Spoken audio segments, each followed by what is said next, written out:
Riánsares, en el alma de Corral de Almaguer, a 5 de noviembre de 2021. En primer lugar, permítanme presentarles mis disculpas por no poder estar presente en esta actividad, pero me reclama una tarea que tenía encomendada que me encomendé hace ya unos años, y es hacer la cañada real desde Vega del Codorno hasta el Valle de Alcudia. En primer lugar, me gustaría dedicar este trabajo a mi buen amigo Miguel Ángel Durán, un excelente compañero y sobre todo un excelente embajador de Corral de Almaguer. Y por supuesto me gustaría dedicárselo también a todos ustedes que han asistido a esta actividad. Bien, en primer lugar, la palabra Riánsares tiene difícil etimología. Ahí tienen una diapositiva en la cual se ve ese puente del río Riánsares y al fondo el santuario. No está muy claro si el santuario dio lugar al nombre del río o lo contrario, el río dio lugar al nombre del santuario. De momento la polémica está servida. Pero también la polémica tiene que ver con esa traducción que se ha hecho de Riánsares, y es el río de los Ánsares o el río de las ánades o los patos. Y digo que tiene polémica porque parece ser que en el catastro de la Ensenada, si tú miras los papeles de Güelves, las respuestas de Güelves, aparece la palabra Reánsares, es decir, R-E-H-A, Reánsares. Y en Villa de Don Fadrique aparece la palabra Riásares, es decir, el escribano o bien cometió un error, o bien a lo mejor cometió un error reiterativo. En cualquier caso, tiene que ver todo ello con el escudo heráldico del ducado de Riánsares, que parece ser en uno de los cuarteles aparece los tres ánades. No está muy claro si eso es así, o por lo menos lo único que me gustaría era crear la polémica de que reflexionemos acerca de cuál puede ser el verdadero nombre o la verdadera etimología de esta palabra. En cualquier caso, entrando ya en lo que sería el río Riánsares, es conveniente empezar por estudiar la climatología de una zona, ya que esa climatología va a condicionar las características del río en cuestión. En este caso, ahí tenemos el mapa de Castilla-La Mancha y se refiere a las temperaturas medias anuales. Observamos que en ese recuadro de color amarillo está el valle del río Riánsares, y en esas tierras la temperatura media anual está del orden de entre los 14 y los 15, y los 15 grados de temperatura media. ¿Eso qué significa? ¿Significa mucho? ¿Significa poco? Bueno, pues tenemos que tener en cuenta que lo más frío de Castilla-La Mancha es la zona de Vega del Codorno y la Sierra de Ayllón, donde llegan a tener nada más los 8 grados de temperatura media anual. Mientras que lo más cálido pues puede ser la zona de Talavera de la Reina, donde se llegan a tener los 16 grados de esa temperatura media anual. Hay que tener en cuenta que la temperatura lo que hace, entre otras cosas, es favorecer la evaporación del agua, por tanto determina el caudal. Pero creo que más interesante que la temperatura es recurrir a este mapa sobre la duración del periodo libre de heladas. Es decir, el tiempo que transcurre entre la última helada primaveral y la primera helada otoñal. Bueno, pues puede decirse que en este aspecto el valle es privilegiado, porque tiene el orden de entre 150 y 175 días libres de helada. ¿Eso qué significa? Pues significa que casi medio año está libre de heladas y por tanto es un clima bastante favorecedor de la agricultura. En cuanto a precipitaciones, podemos decir que el río Riánsares se abastece de fuentes y manantiales de una zona que ronda los 500 litros por metro cuadrado anuales, o los 500 milímetros, igual será una unidad que otra. El máximo vuelve a localizarse en Vega del Codorno con 1.100 litros por metro cuadrado y el mínimo está en la zona de Hellín con 300 litros por metro cuadrado. Es importante recalcar que 300 litros por metro cuadrado es el límite para un clima desértico. Por tanto, puede decirse que ese río Riánsares tiene un aporte pluviométrico moderado. No es ni de lo más alto y está casi más bien en lo más bajo de Castilla-La Mancha. Con todo ello, echando un vistazo a la foto satélite, puede comprobarse que la mancha está nunca mejor dicho, en una mancha de color marrón ocre. Eso significa que estamos ante una zona árida. No obstante, fijándose con bastante detenimiento en esa zona, observamos pequeños puntos verdes que se localizan en las riberas de los ríos que atraviesan la Mancha. El Riánsares, el Jigüela, el Záncara, el Bedija, todos ellos.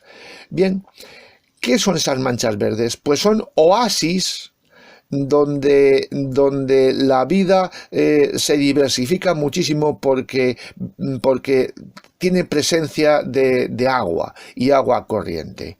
Eso es muy interesante precisamente para el asentamiento de mucha diversidad, tanto de animales como de plantas. En cuanto al perfil del río Riánsares, puede decirse que más o menos nace en torno a los 900 metros, más o menos, y desemboca en torno a los 650 metros. En ese recorrido, que no es muy grande, ronda del orden de los 100 kilómetros, atraviesa diferentes terrenos con diferentes constituciones geológicas, desde lo que serían calizas hasta lo que serían yesos y areniscas, e incluso buena parte del recorrido, ya en torno a su desembocadura, terrenos indiferenciados del Cuaternario. Pero también, aparte de lo que sería la constitución del terreno, es conveniente fijarse en cómo es el valle.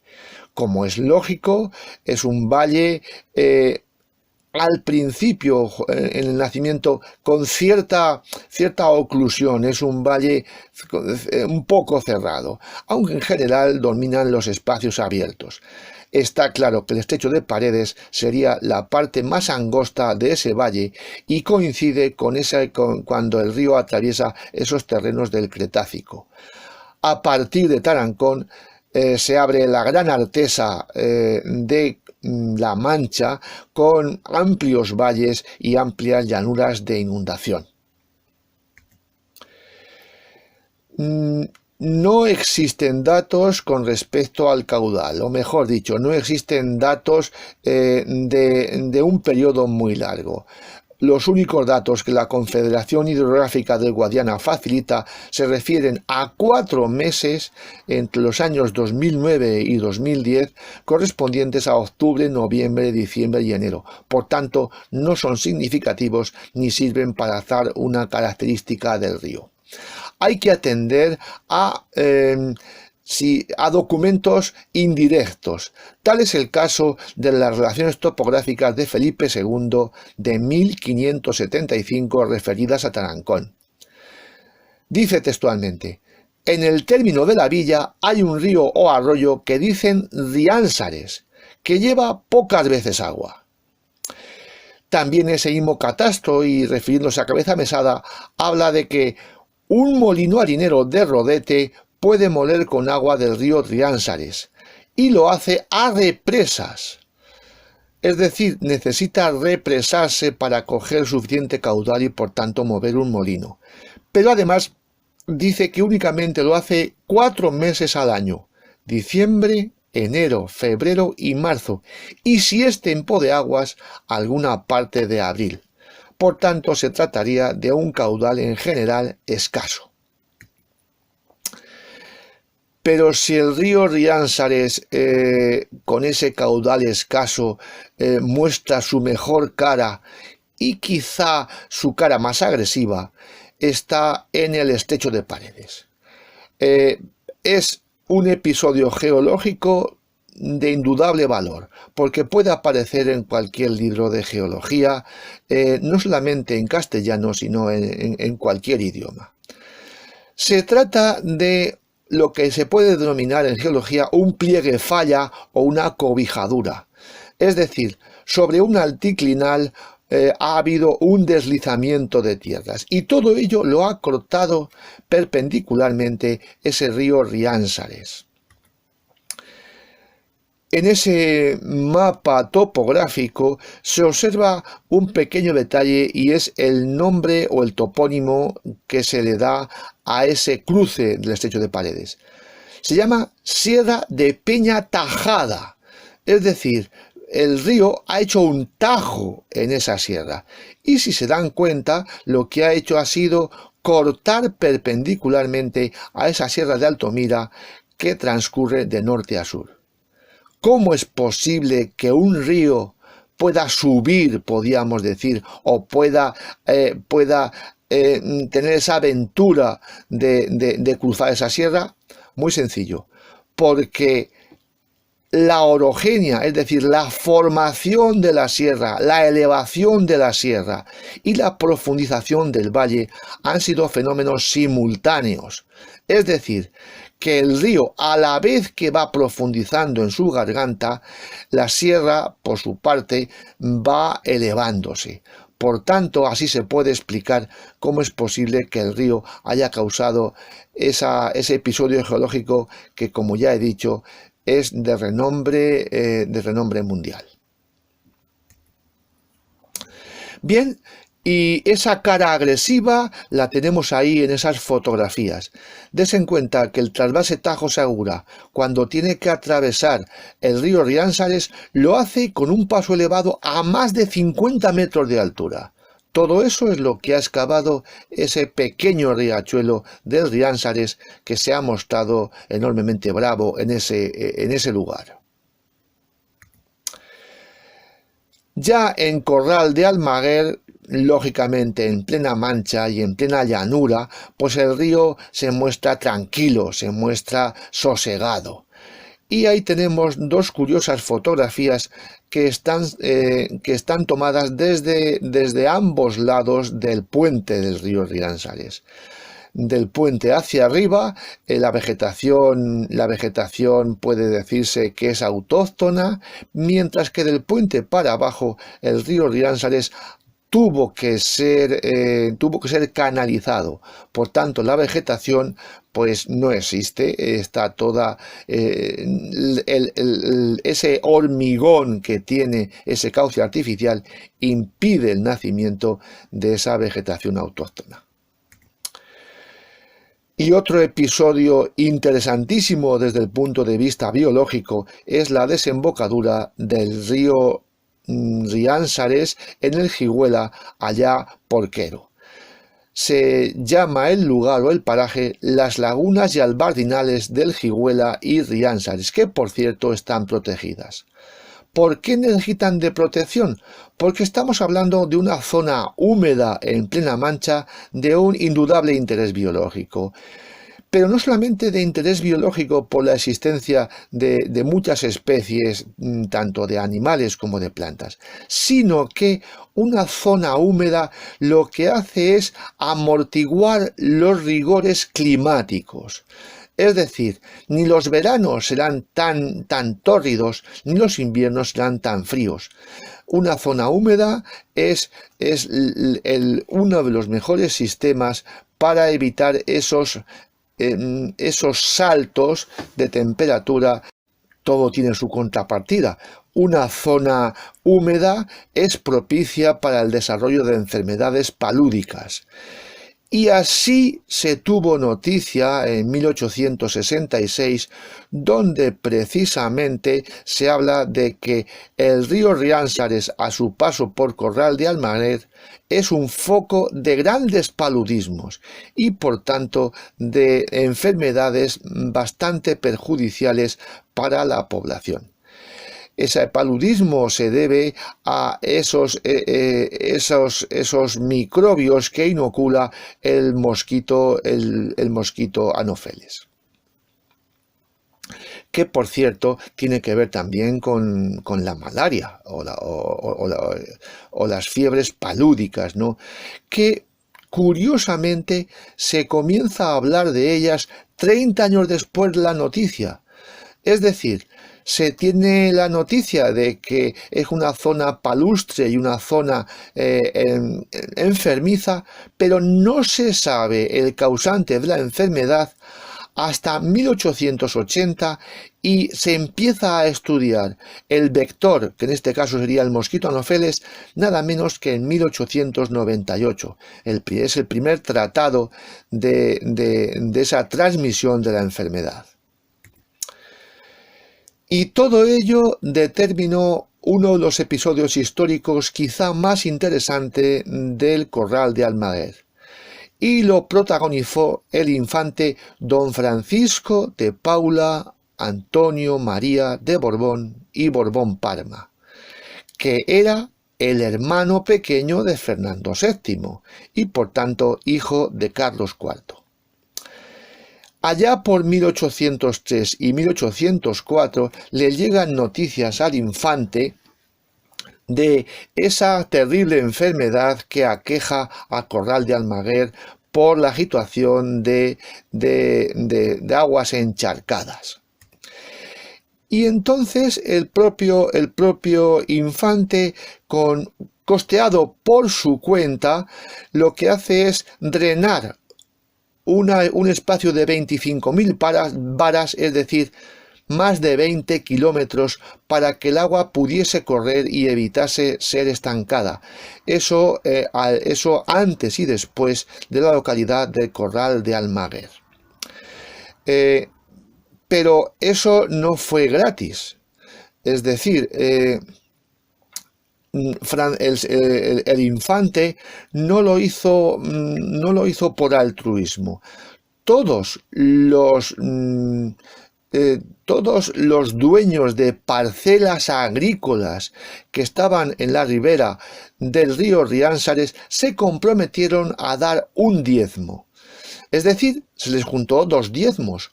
Un diezmo que era obligado para la iglesia y el segundo diezmo para mantener el señorío de este infante Francisco de Paula.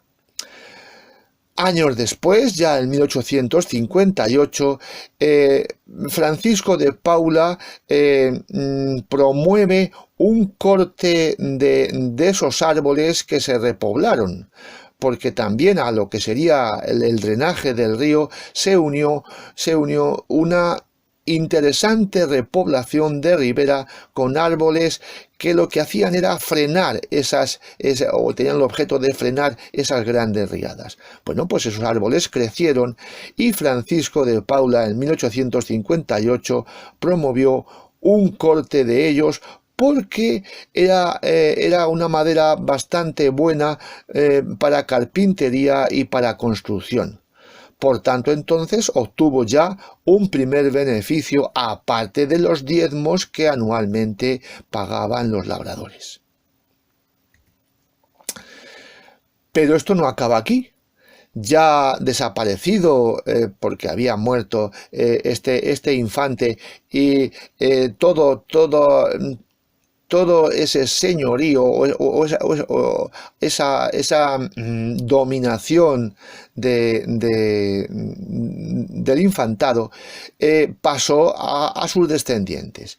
Y en 1919 pretenden hacer una segunda corta porque ya los árboles habían vuelto a retoñar y ya tenían suficiente envergadura. Y esto es un episodio curiosísimo porque dice ahí textualmente: las mujeres de Corral de Almaguer contestaron a una voz que antes de que mataran a sus hijos las calenturas, es decir, el paludismo, estaban dispuestas a exponerlos a que los matara la Guardia Civil porque estaban manifestándose y la Guardia Civil había reprimido alguna de esas manifestaciones. Es decir, se protegieron a ultranza a todos los árboles porque pensaron que era una forma de sanear aquella zona. Y efectivamente, aquella tala se respetó. Cosa que no ocurrió años después, porque, como vemos hoy, de esas alamedas pocos restos quedan, por no decir que no queda nada, en el paso por la propia localidad de Corral de Almaguer. Si lo que se pretendía era evitar el paludismo, también se pretendía frenar el impacto de las riadas.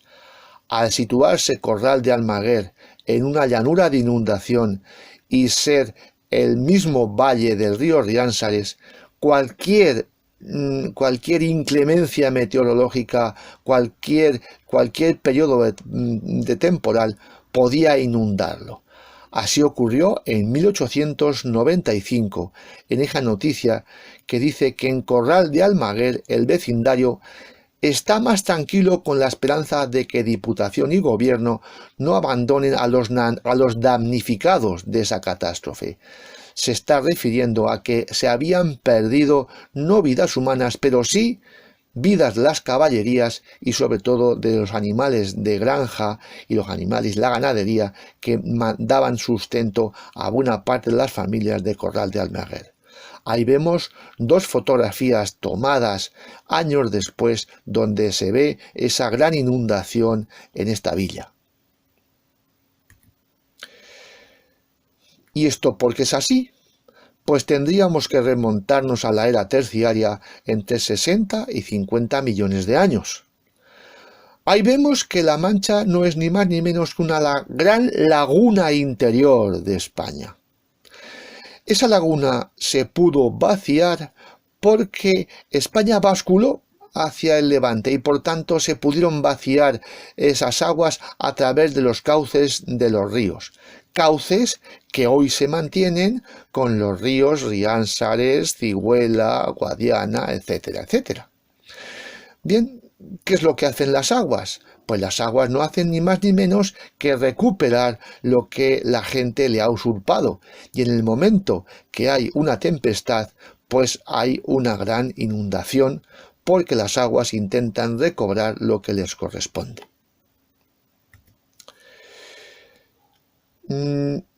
Y el río Riánsares, como cualquier río, es fruto o es fuente de una interesante economía fluvial.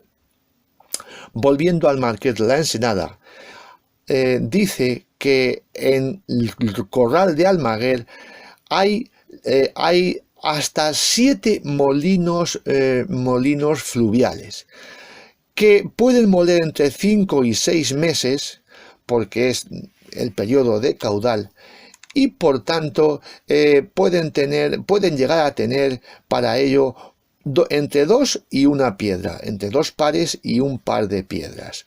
De ahí que la rentabilidad de ese molino sean para el dueño de 45 de entre 45 y 30 fanegas, dependiendo de la capacidad de moltura.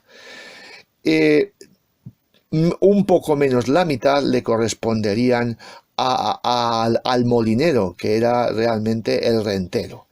Y es curioso porque entre los nombres de los propietarios de los molinos figura un tal Marqués de Maenza, que llega a tener hasta 3 de esos molinos, molinos de río. Pero es que no solamente en Corral de Almaguer había molinos fluviales, también en su día existieron 3 molinos de viento. Y entre los molinos de viento y los molinos de agua nunca existió una competencia desleal. Todo lo contrario, fueron un complemento unos de otros. Porque ahí vemos que los molinos de viento pueden moler en los 4 meses de verano, es decir, en los periodos de parada de los molinos hidráulicos. Aunque no tenían tanta rentabilidad ni tanta capacidad de moltura, entre unos y otros se complementaban y por tanto el abasto de harinas para la población nunca debió faltar. Y es más, no solamente para la localidad de Corral de Almaguer, sino también para todas las localidades vecinas. Pero aún así creo que hay un exceso de molinos en una localidad tan pequeña. Prácticamente estaban distantes, no llegaba a 1 kilómetro unos de otros. Se molturaba muchísima harina, mucho más de las necesidades de la población. Mi hipótesis es que ¿dónde iba ese excedente de harina? Pues iba a Madrid. Porque qué casualidad que es una zona con muchísimos recursos molineros, desde los molinos de Puebla de Almoradiel, también de Río, que llegó a haber una docena de molinos, hasta los molinos de San Clemente o los molinos de las Pedroñeras, y además estamos en plena zona de molinos de viento. Están los de Consuegra, están los de Mota del Cuervo, están los del Campo de Cristana. Todos ellos debieron abastecer a Madrid. Porque qué casualidad que esta zona de la Mancha se haya cruzada por el real camino entre el reino, o sea, el real camino entre Valencia y Madrid. Es decir, era una vía de comunicación de primer orden. Es lógico que entonces a Madrid se abastezca de esta harina. Pero es que además la salida natural de Madrid es La Mancha. Sí, Castilla-León, Valladolid era llamado el granero de España. Pero claro, para sacar el trigo de allí había que remontar los puertos de Somosierra y Guadarrama, nada fáciles para la caminería de entonces. La Mancha era la salida natural y no tenía esos puertos y los productos podían llegar en perfectas condiciones y con cierta prontitud a la villa de Madrid. Pero además de la molinería, la economía fluvial también tiene que ver con los regadíos.